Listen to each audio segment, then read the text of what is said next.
Ahorita ven la pantalla o ven mi presentación, nomás para Vemos la presentación. presentación.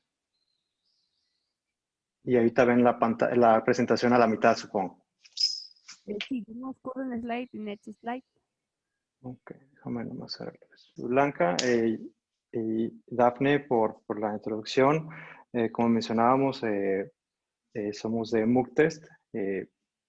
Tenemos un año y medio aproximadamente que empezamos esta empresa. Somos originarios de Guadalajara. Yo soy el CTO y cofundador. Y la idea de esta plática es diferentes técnicas de inteligencia artificial, cómo están ahorita empleadas en el mundo del software, y especialmente del testing, y cómo esto nos pueden potencializar nuestras actividades diarias y digo, a nosotros. Y bueno, como vamos a hablar de inteligencia artificial, nomás hay un poco de comentario de Alan Turing, cómo realmente hemos ido evolucionando en las cuestiones de cómo inicialmente se tenía la idea de que cómo íbamos a permitir a una máquina pensar como humanos y cómo esto ha ido evolucionando y ha hecho grandes pasos. Hasta ahorita, digo, no vamos a empezar con el debate de si ya va a llegar un Terminator y va a acabar con todo el mundo y que vamos a ser completamente reemplazados y vamos a empezar a vivir en granjas. Sin el fin de llegar a eso, es muy importante entender nuestra posición y cómo día a día hemos ido evolucionando y cada vez cosas más complejas se vuelven más sencillas. Y antes de empezar, lo primero que quisiera saber es, ¿quién de ustedes cuando ha liberado un release, esto es lo primero que se les viene a la mente? Yo creo que es muy común que como testers, como alguien en el equipo de desarrollo, la verdad sabe que hay defectos y realmente liberan el código esperando que sea el número menor y que inclusive no sea algo tan que te impacte y que el fin de semana te pongan a trabajar a las 5 o 6 de la mañana. Pero la verdad, por diferentes razones, el software se libera con defectos y cómo encontrarlas y cómo tener herramientas para evitar eso es uno de los principales motivos para nosotros estar aquí. Entonces, ¿por qué estamos aquí? Vamos a platicar de diferentes técnicas de inteligencia artificial y cómo estas van a ser aplicadas a la ingeniería de software, de testing. Y la principal meta es cómo estas herramientas te van a dar formas de trabajar mejor, ¿sí? Encontrar más defectos, validar cosas, todos esos procesos rutinarios que pudieran ser inclusive aburridos, ¿cómo pueden hacerlos más eficientes? No se trata de reemplazarnos, no se trata de decir, ¿sabes qué? Vamos a desaparecer como rol de tester y ahora va a ser una máquina la que haga eso. La verdad, todavía estamos muy, muy lejos de eso.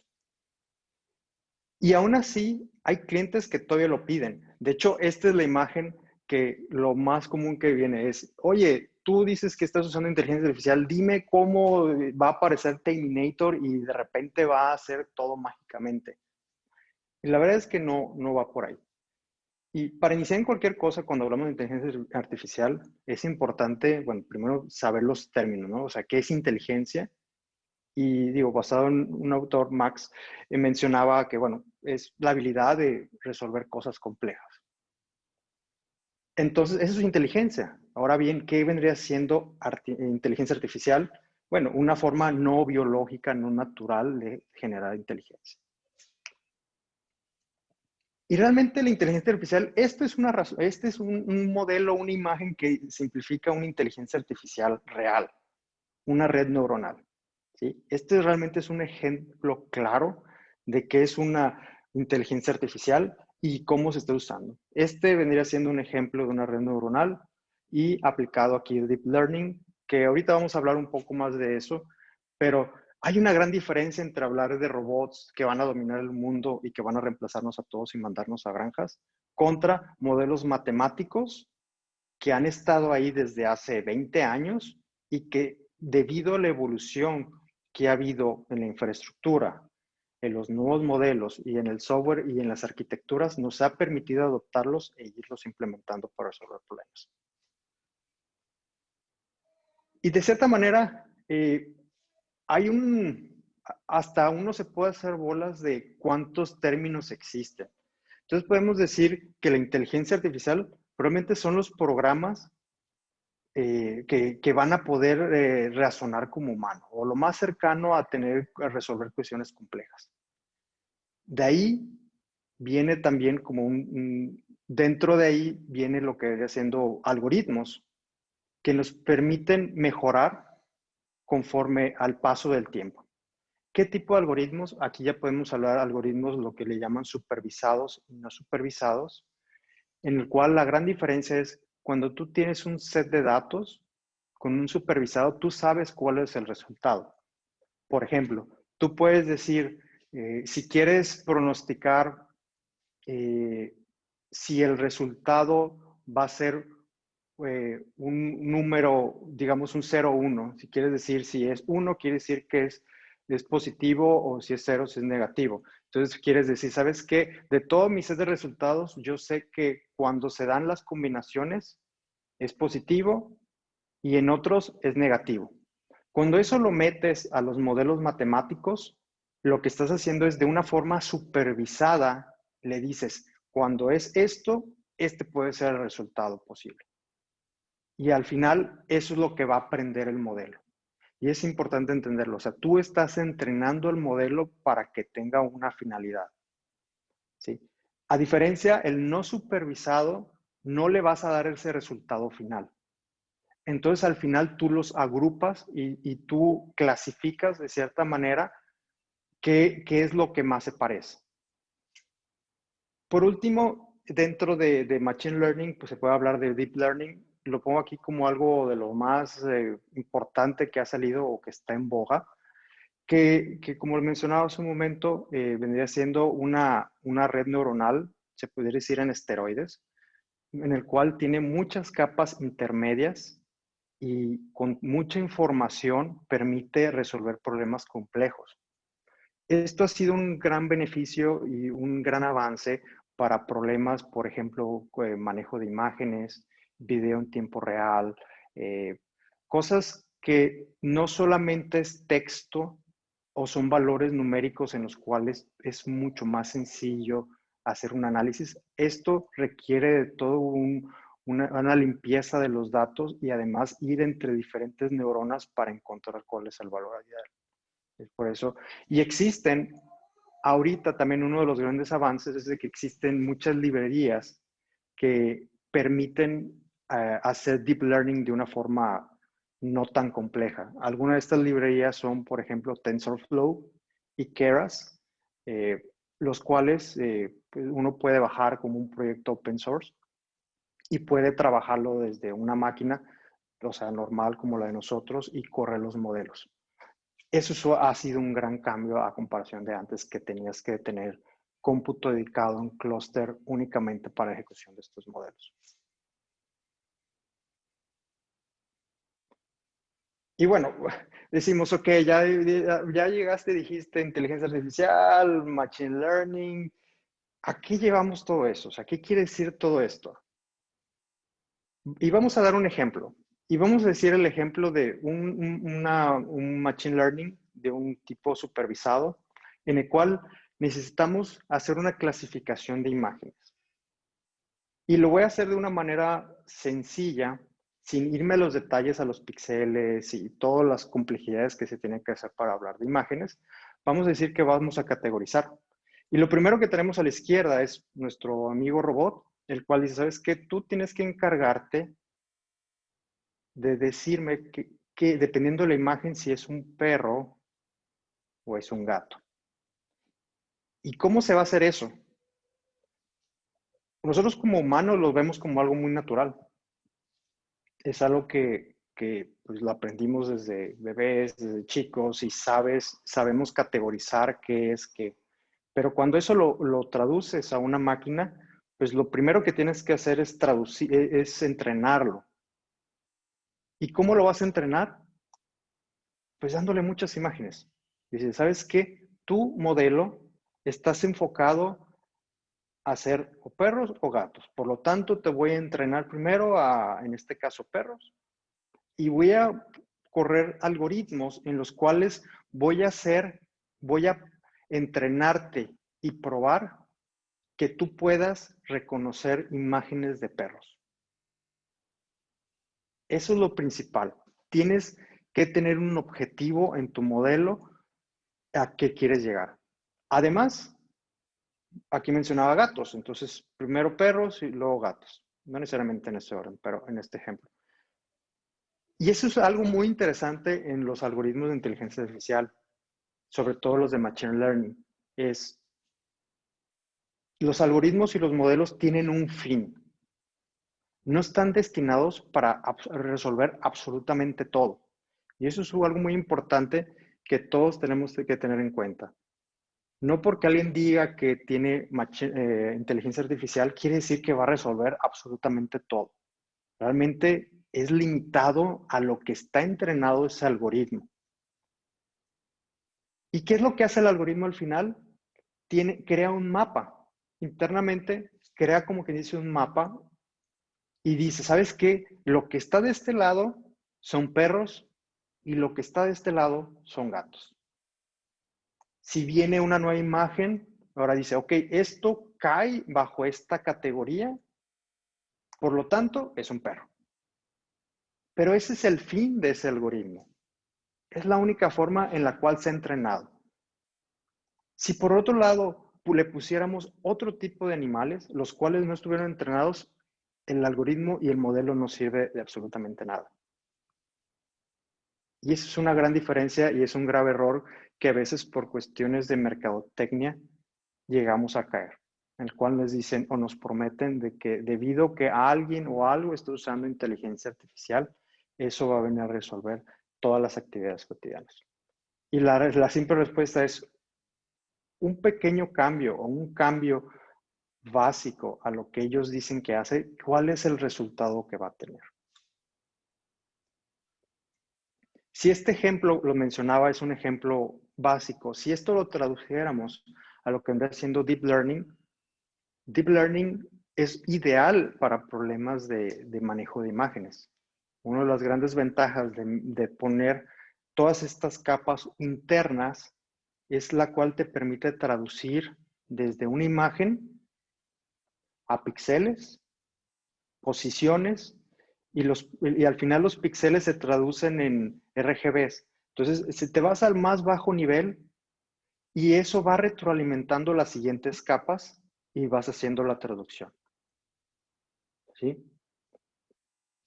Este tipo de procesamiento prácticamente conecta diferentes neuronas y cada neurona tiene una función de activación y esa función de activación permite evaluar si es correcto o no es correcto, por lo tanto, continúa o no. En este video, y digo, no voy a pasar el video, pero algo interesante habla de que cuando estás entrenando, se puede ver del lado derecho, realmente cuando estás entrenando, cada red neuronal y cada neurona vendría siendo como un sintonizador de radio. A los que todavía tienen por ahí un radio en su casa, se acuerdan que básicamente es moverle a la perillita hasta que empieces a escuchas menos estática y alcanzas a escuchar la estación. Pero luego te mueves un poco el carro o hace viento y se escucha mal y le tienes que volver a ajustar un poco.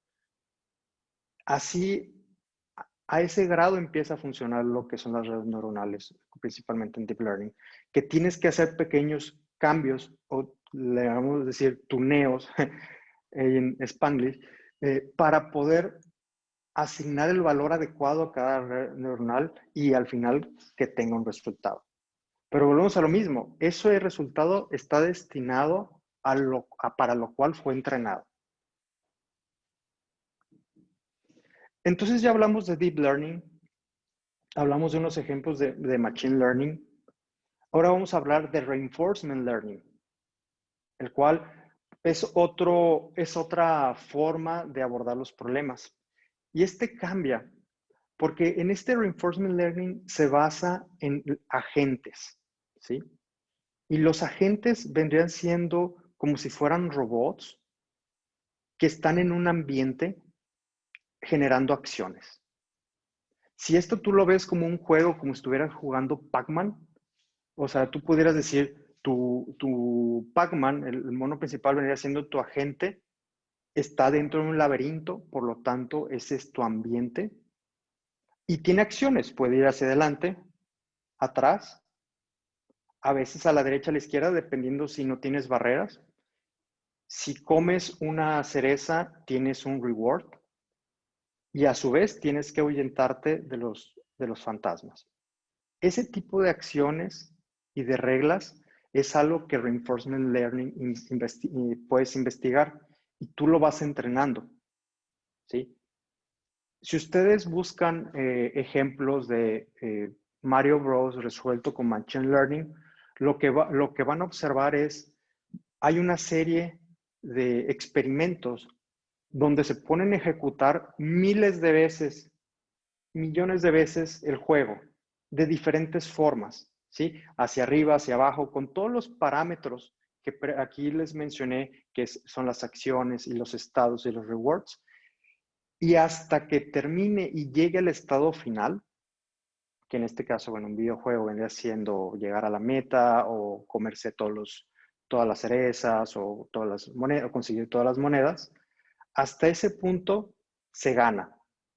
Entonces, estos algoritmos consumen mucho CPU, hay mucha memoria, hay mucho cómputo que se tiene que elaborar para poder verificar todos los caminos posibles para encontrar el ideal.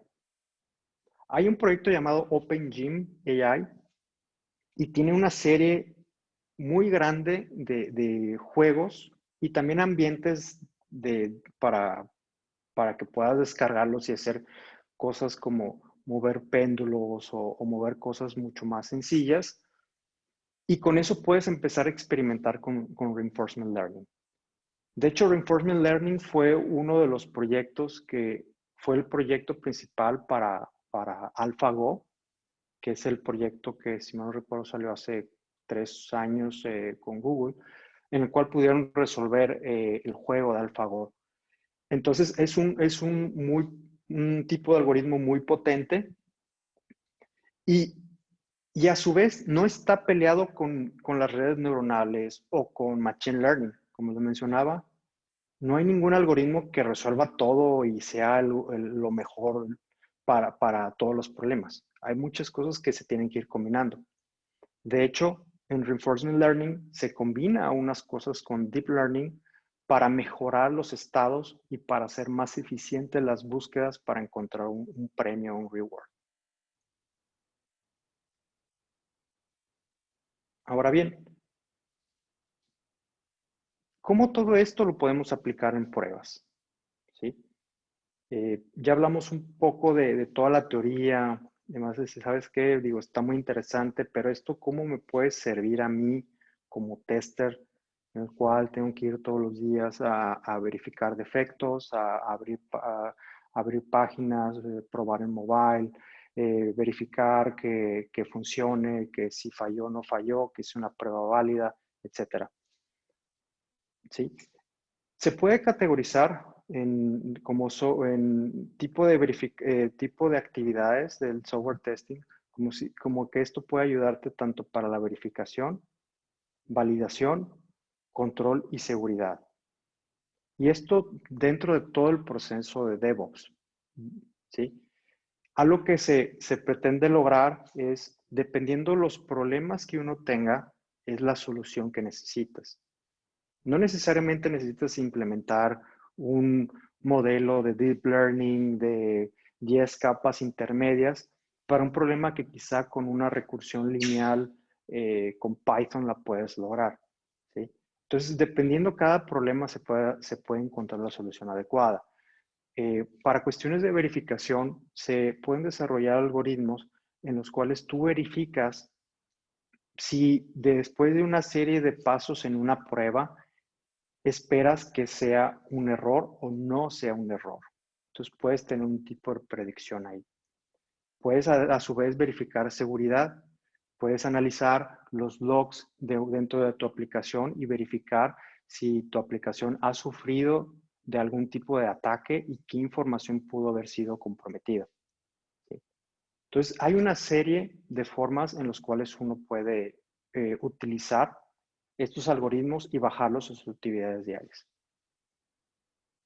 Un ejemplo que digo, ahorita lo tengo aquí escrito es, digamos que tú quieres encontrar eh, cuál es, o predecir, por así decirlo, quieres encontrar cuál es un defecto, cuál va a ser un defecto físico dependiendo de los fixes que te llegan. ¿Sí? Entonces, digamos que tú eres un tester o un QA manager y tú dices, ¿sabes qué? Ya, es muy difícil identificar cuándo voy a tener un defecto crítico, porque ese defecto crítico lo que quiere decir es que me va a llegar a las 3 de la mañana, me van a hablar, me van a sacar de mis vacaciones, no puedo pasar Navidad con mi familia. Entonces, ¿cuándo puedo identificar que esos fixes que están liberando van a generar un defecto crítico? Para eso, ¿qué vamos a necesitar? Datos. Necesitamos entrenar nuestros modelos con datos. Y aquí digo, para dar un ejemplo, pudiéramos decir, ¿sabes qué? Tenemos en el fix número 1 es 200 líneas de código eh, con una experiencia del desarrollador alta, con una complejidad de código alta, el número de unit test cases, story points, horas extras, números de cafés que consumió ese developer, el clima, si quieres ponerte a verificar cosas que pudieran influir, pero no tienes la información correcta, pero aún así puedes usar, y el número de efectos que generó, ¿sí? Y estos son ejemplos, o sea, esto no quiere decir que esto funcione, esto solamente son ideas en los cuales son datos que uno tiene y pudiera utilizarlo para implementarlo, ¿sí? Uno pudiera decir, ¿sabes qué? Quiero categorizar, en este caso, bueno, si va a ser un defecto o no, y yo puedo esto alimentarlo a los modelos matemáticos, ¿no? O sea, puedo decir, ¿sabes qué? Del vector 1, o sea, de la línea de código al número de defectos, todo eso van a ser mis líneas en las cuales yo voy a verificar, voy a entrenar mis modelos. ¿Sí? Y al final con una serie de datos, o sea, obviamente necesitamos un número considerable de datos, puedo determinar si es cierto o no. ¿Sí? Y de igual forma, aquí estamos diciendo, si se fijan, aquí estamos como clasificando, estamos diciendo si es un defecto o no es un defecto. Pudiera ser que se pueda decir cuál es el número de defectos y no necesariamente una categoría si sí o no, sino un número. Entonces, ese pudiera ser un approach diferente, decir, ¿sabes qué? En lugar de estarme fijando en la columna de el defecto es crítico, esa la omito, la borro y me dedico a enfocarme a número de defectos. Y ese número es un tipo de regresión en lugar de un tipo de clasificación. Y también hay algoritmos en los cuales te permiten hacer esto. Cuando hablo de algoritmos, me refiero a librerías open source que pueden correr en cualquier computadora y se pueden ejecutar. Hay tutoriales, hay información y no necesitas ser sobre todo para ese tipo de problemas, no necesitas un gran conocimiento, pero sí puedes rápidamente empezar a implementarlos. Existen otros problemas más complejos, que ahí es cuando ya viene un equipo tanto de ingenieros de datos como de data scientists. En ese caso, ya uno estudia los datos y se encarga de limpiarlos, asegurarnos que estén correctos. Y por otro lado, los otros se encargan de crear los modelos adecuados para poder implementar esa inteligencia artificial.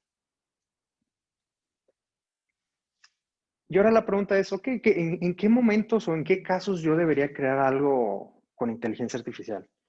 Y realmente es muy variada esa respuesta y ya depende a cada quien. O sea, depende cuáles son las necesidades de negocio o personales. Muchas veces, y lo quisimos poner aquí desde el punto de vista de, pues, ¿qué te hace infeliz? ¿No? O sea, ¿qué te hace compleja tu tarea?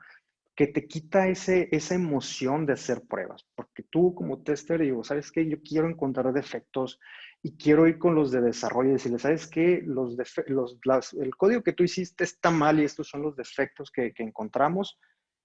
Bravo. Y puede haber tareas que en ese inter tengas que hacer. Reportar defectos, documentación, estarte peleando con inclusive los desarrolladores que si es un defecto o no, o que si lo pueden volver a probar. Entonces, esas son como actividades en las cuales uno se puede enfocar y decir, oye, pues aquí vale la pena invertir o puedo hacer algo experimentando por mi cuenta para ver qué logro lograr, qué puedo lograr. Respecto a viendo como el landscape de diferentes herramientas, digo, existen muchas herramientas que te permiten hacer automatización de pruebas y además con inteligencia artificial. Esta lámina lo quisimos poner como que para que tengan una idea de dónde está cada una. Eh, Hay unas que se enfocan mucho en mantenimiento, otras se enfocan más en pruebas visuales, creación de pruebas, automatización. Nosotros nos estamos enfocando a generar, le llamamos superpoderes a los testers, para que ellos puedan crear pruebas rápido con mayor cobertura. Entonces, ese es nuestro principal diferenciador y es lo que estamos comparándonos y diferenciándonos con los demás. ¿Qué es lo que hacemos nosotros? Quitamos las tareas repetitivas, eh, la ejecución de defectos y mejoramos la integración. Entonces, todas esas tareas que sean repetitivas y que no te permita encontrar defectos de forma rápida, nosotros estamos automatizándola y utilizando algoritmos para crearlo. Además, estamos creando para generar cobertura y aumentar el número de casos que puedas cubrir de una forma eficaz.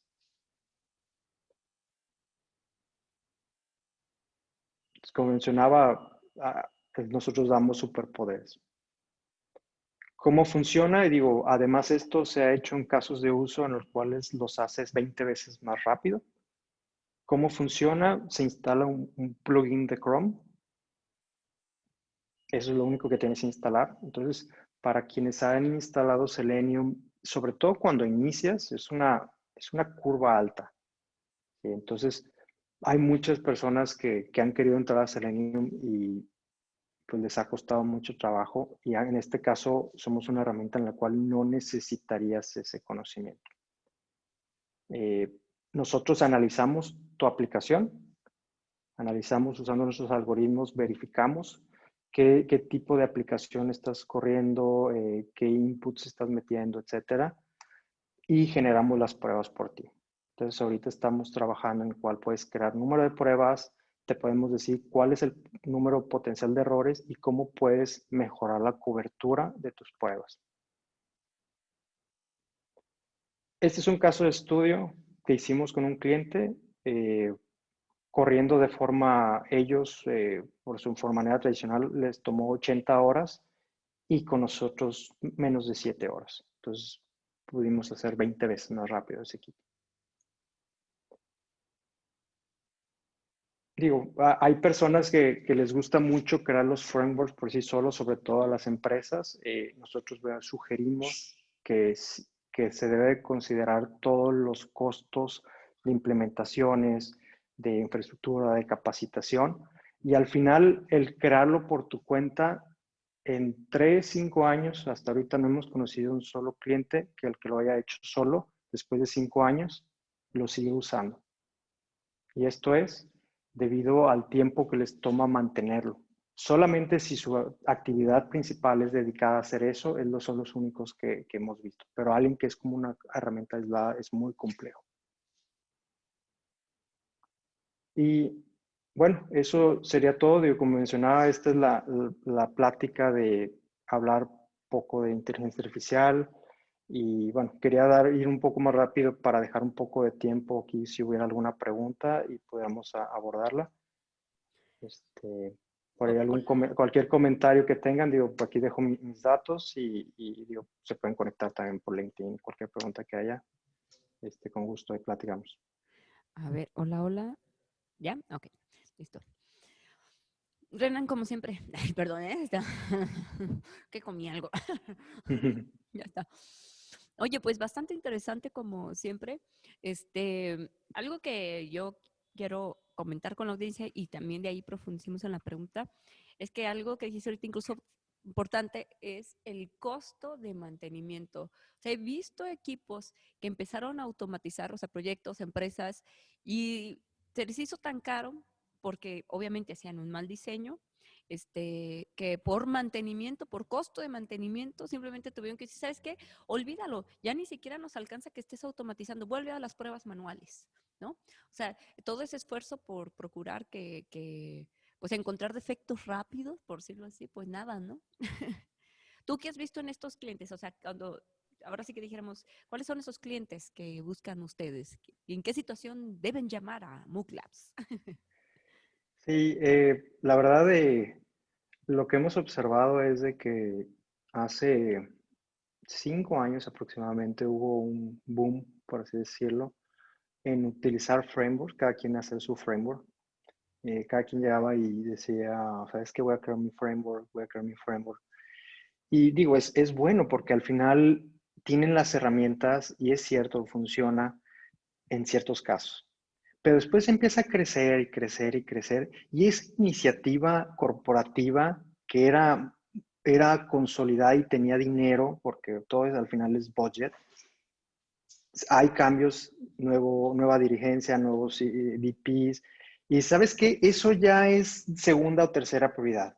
Entonces lo que termina pasando es la gente, los ingenieros tienen que dedicarle más tiempo o el mismo número de tiempo, no más, para hacer el catch-up técnico, le llamamos, Ujú. de esa plataforma, más además sus pruebas.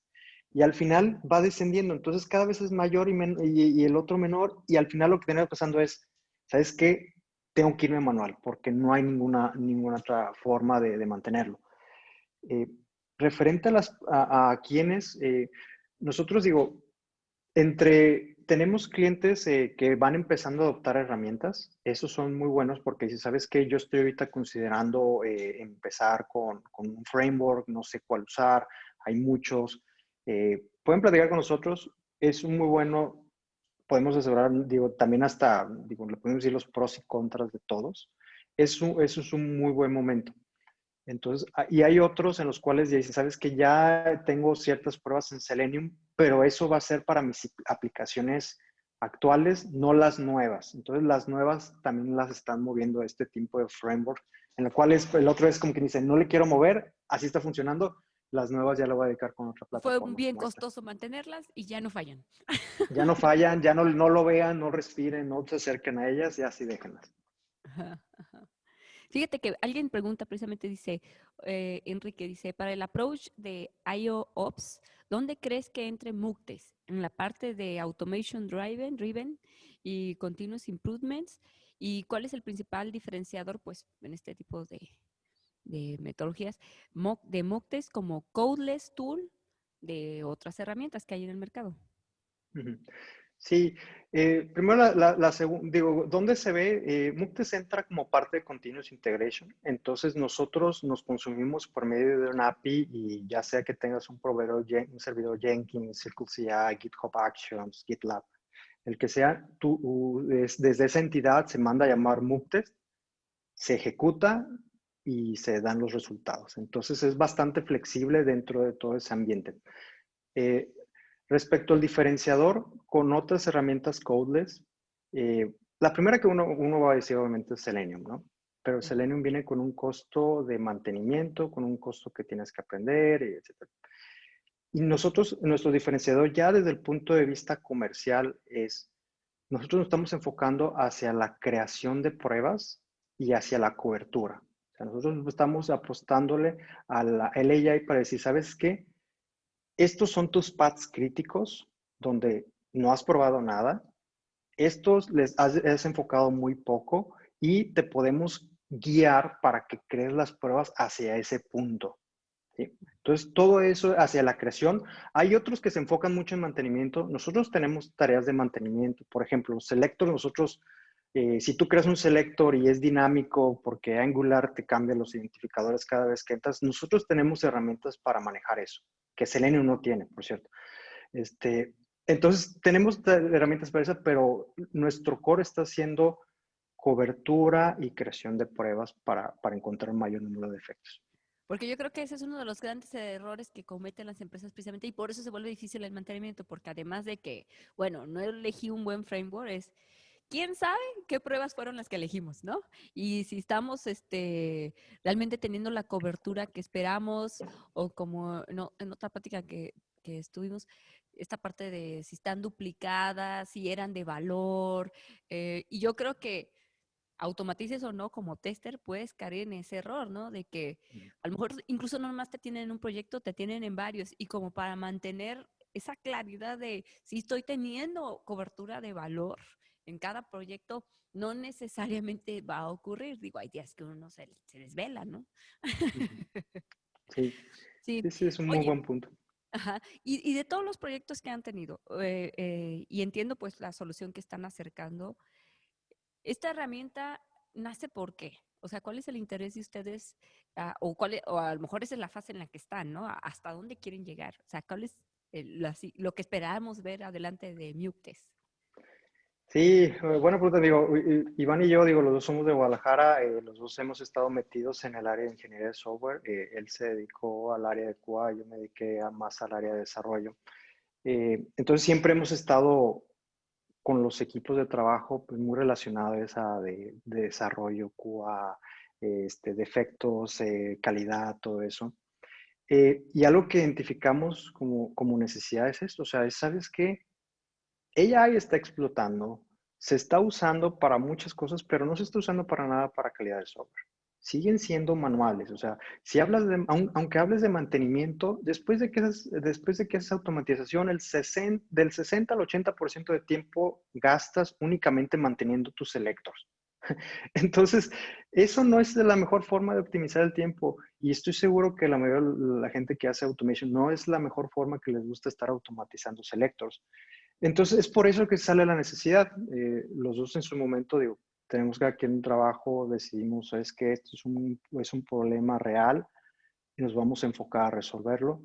Este año liberamos la versión ya comercial en enero y bueno, este año hemos estado dentro de diferentes aceleradoras y hablando con, tenemos cerca de 150 clientes para hacer la validación del negocio y toda esa parte de descubrir bien los problemas principales.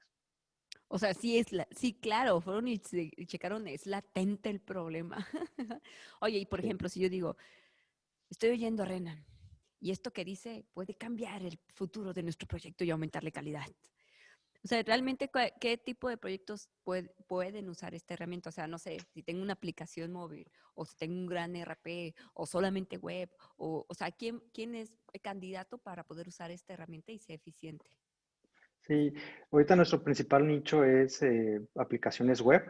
Esas son las número uno. Mobile todavía lo tenemos planeado, pero todavía no lo soportamos.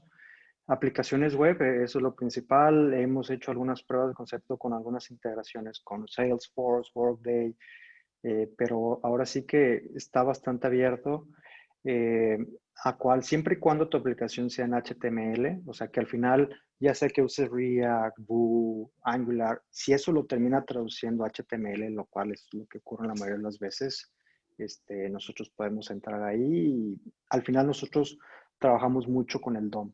Entonces obtenemos mucha información del DOM y de ahí es como podemos traducir las pruebas y luego generar otras.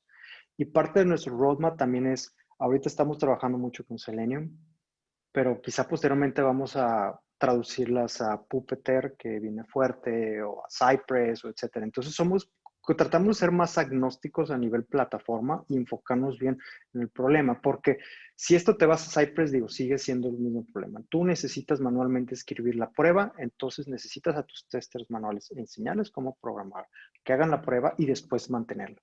Entonces, no importa la aplicación, sigue siendo un problema y nosotros queremos evitar todo eso. Ujú. Digo, complementando un poco luego la pregunta que había hecho Enrique, ¿no? Que tu respuesta fue, bueno, nosotros estamos más orientados a la cobertura, ¿no?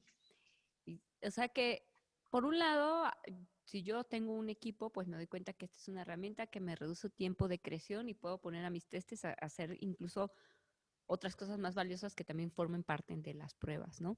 Pero yo como alguien que precisamente está monitoreando resultados, ¿cuáles son esos beneficios que yo veo de poder tener esta herramienta? O sea, ¿se integra con otras? ¿Cómo está ahí la parte que yo como un manager, o no sé, a lo mejor no soy el QA manager, pero sí del proyecto Ujú. y quiero ver cómo está avanzando la calidad? Sí, ya sea como manager, como CTO, como VP de ingeniería, pues al final lo vas a traducir en rapidez, ¿no? Entonces, todo eso tenemos dashboards en los cuales mostramos cómo se ha ido y se han ido encontrando defectos, la rapidez. Se puede integrar con diferentes herramientas. Ahorita Slack, tenemos integraciones ya con TestRails, estamos trabajando con Jira para que hagas todo el flujo y conforme. O sea, por un lado dices, ¿sabes qué? Jira, créame un caso, perdón, que Muktes, créame, de este caso que hiciste, créame un caso en Jira y luego agrega las ejecuciones. ¿Sí? Entonces tienes un lado, la administración, y ahorita lo que lo terminarías haciendo es haces copy-paste, ¿no? O sea, agarras, copias, Mm. pones en otro archivo y luego tienes que andar moviendo la edición. Todo eso sería transparente bajo una misma sombrilla y todo eso les va a dar información, métricas, estadísticas de cobertura, rapidez y pues, ahorros a nivel QA manager, CTO o a niveles más ejecutivos. Fíjate, eso, yo no sé si la audiencia se da cuenta de lo importantísimo que estás diciendo. En reportes que sacan empresas, o sea, a nivel global, ¿no? El informe del testing y así. Hay siempre este tipo de preguntas donde le hacen a los testers, ¿en qué actividades son las que realizas siendo que te contrataron como tester, ¿no? ¿Y qué porcentaje dedicas a estas actividades? Y muchos caen en que el 50% es documentación asociado a crear reportes, a tener que diseñar las pruebas. Entonces, el valor que como individuo, pues muy detallista, ¿no? Que puede encontrar defectos, pero lo entretienes documentando todo el tiempo, pues qué bueno que le pagas bien, pero pero para hacer este transcriptor de información es muy caro, ¿no? Digo, es valioso obviamente lo que está compartiendo porque tiene su expertise, pero es algo en lo que uno invierte muchísimo tiempo en crear casos de prueba, en mandar reportes y, y de nada sirve un reporte si luego no tienes como una conclusión de ellos, ¿no? De, oye, sí, yo te hice automáticamente el reporte y te digo que tienes tanta cobertura, aguas, ¿no? Vas a fallar. Sí, y de ahí viene esa parte de dar superpoderes, ¿no? O sea, es meramente cómo te vamos a reducir significativamente todas esas tareas repetitivas, documentación, mandar, crear, analizar, que al final cuando haces la cobertura, pues ahorita es muy difícil. O sea, simplemente si haces pruebas manuales, ¿cómo puedes obtener la cobertura? Entonces nosotros ya con ese tipo de algoritmos podemos brindar ese tipo de información y bueno, o sea, enfocarte en lo que realmente te apasiona, ¿no? O sea, si te apasiona encontrar esos defectos difíciles, vale, o sea, te liberamos ese tiempo para que lo puedas lograr. Sí, exactamente. Estoy de acuerdo con esa parte. ¿Tú, Dafne, quieres preguntarle algo a... Sí, ya por fin me desmutearon, yo aquí con mis dudas, atravesándome. Sí, que le sabes un poco, Renan, del taller que vamos a tener este sábado, que precisamente van a ver la herramienta de Mutes, ¿no? Sí, de hecho, qué bueno que me recuerdas, se me pasó ahí comentarlo en la llamada, también a pasarle la invitación. Mañana, el día de mañana vamos a tener un taller. Aproximadamente es como de 2, 3 horas, es más práctico, crear cuentas, pueden usar su misma aplicación web que ya tengan en mente. Este, la experiencia es prácticamente mínima, o sea, no necesitas saber programar, no necesitas hacer nada, entonces la idea es que salgas de ahí haciendo tu set de pruebas y ya sabes que puedo cubrir estos escenarios y en minutos puedes tener todo eso O listo y sea, automatizado. imagínense 3 horas y ya salen con un poco de cómo entender sus pruebas y bueno, pero tiene costo la herramienta. O sea, si yo soy tester y digo, a ver, quiero calar la herramienta, quiero aprender de ella. Es ahorita, es freemium, o sea, manejamos un modelo freemium el cual ustedes ¿Te pueden acuerdas trabajar. que nos dijo Iván que nosotros no podíamos solicitarla? Pero tú, Renan, nos das autorización a solicitar Ah, nuestro Podemos aprovechar premium. ahorita que no está, pero sí, sí, ahorita está, Yes. te digo, podemos trabajar las cuentas freemium. Hay algunas cosas que después de un mes se reducen como número de ejecuciones en la nube, costos de servicios, recursos, etcétera, Ujú. pero sí se puede tener la capacidad completa de las herramientas. Ujú. Qué bien, qué bien. Oye, Yo bueno, una quiero. última pregunta, dice de Luis García. ¿La herramienta se enfoca en revisar la aplicación a nivel de front solamente? Sí, ahorita es a nivel de front y qué bueno que lo mencionas y de hecho eso es algo que no lo hemos mencionado. Algo que viene, que vamos a incluir es el API testing. Entonces vamos a incluir también dentro de las llamadas de frontend, también puedes hacer llamadas de API. Esto nos ha pasado con clientes, dice, sabes que yo en este punto quiero verificar que realmente se agregó a mi base de datos y expongo una llamada API. Entonces, esa es una forma de hacerlo. Entonces, vamos a tener eso y estamos evaluando cómo eso lo vamos a integrar. Los algoritmos de cobertura o que están más enfocados al frontend, también ver cómo los podemos enfocar por medio de APIs hacia algo de backend. Ok, ok, muy bien. Pues bueno, Renan, de verdad, muchas gracias por formar parte de Hands-on Testing. Digo, sobre todo, pues porque el tema es inteligencia artificial y ustedes, pues, bueno, no sé, no he investigado tanto en el mercado, ni tengo tantos amigos. Realmente, Cálmate. o sea, los 2 millones que tengo, no había otro con otra herramienta, pues. No, no, no, pero me digo, no has investigado tanto del tema, estoy seguro que es un tema que te apasiona y que invitamos a la comunidad que les apasiona el tema, porque es el futuro del testing. Entonces, por eso traemos esto en el Hands-on Testing, que vayan viendo que, como les decía, el futuro ya está aquí y vayanlo explorando y conozcan nuevas herramientas. Tengan superpoderes, ¿no? Sería lo Así es. Sí, Sí. inclusive del taller que habla Renan, que va a tener el sábado, déjame ver, producción. Todavía no sé, sí, seguimos teniendo 5 lugares, ¿verdad? Se supone del taller de volverse superpoderoso tester. O sea, es el único que no tenemos exactamente 5 espacios, o sea, ya está lleno. Pero Híjole. sabemos que Renan puede con esos y con más. Del ratón no tienen muchas dudas. Cualquier cosa, digo, ahí nos pueden mandar un mensaje, igual y lo puedo poner en el chat, puedo poner mi correo, mi Sí, conexión incluso ahí pueden LinkedIn. organizar talleres, ¿no? Para alguien más, si Sí, le interesa conocer acerca de la herramienta, si usted tiene un proyecto, una empresa que le interesa la herramienta, pueden organizar un taller con usted. Mira, Claro, contrátame, Renan, yo promuevo tu ujú, herramienta. por sí, favor, gracias, no, gracias. y la comunidad para Moodlab siempre está abierto para que puedan ahí promocionar la herramienta y nos inviten a hacer workshops, talleres. Nosotros con muchísimo gusto vamos y probamos la herramienta, les ayudamos.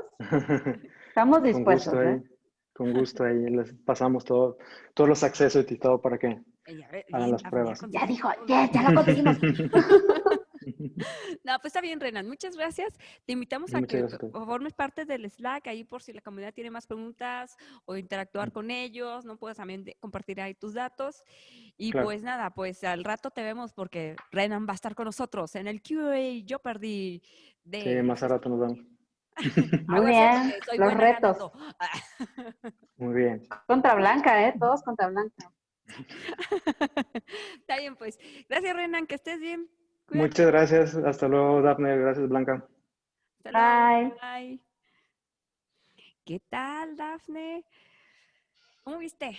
Ay, cada día siento que es más a mi lista de todo lo que tengo que aprender y Mira, ¿sabes cómo me siento siento? como, Como cuando hace uno el propósito de voy a adelgazar y te das cuenta que nunca tenías esa hora para adelgazar. Dices, bueno, empiezo por 5 minutos.